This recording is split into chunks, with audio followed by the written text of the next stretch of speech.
Şair Nizami Qəribin Köhnə Kişilər şeiri. Bir kəlmə sözünlə qan yatırardı, sözü gəzdirməzdi köhnə kişilər. Canından keçərdi ər meydanında, haqqı əzdirməzdi köhnə kişilər. Bircə nərəsinə nər titrəyərdi, böhtan titrəyərdi, şər titrəyərdi.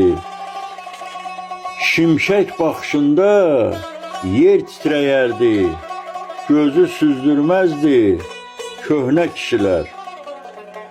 Üzünün nurunda sabah olardı, qapısı yoxsula pənah olardı.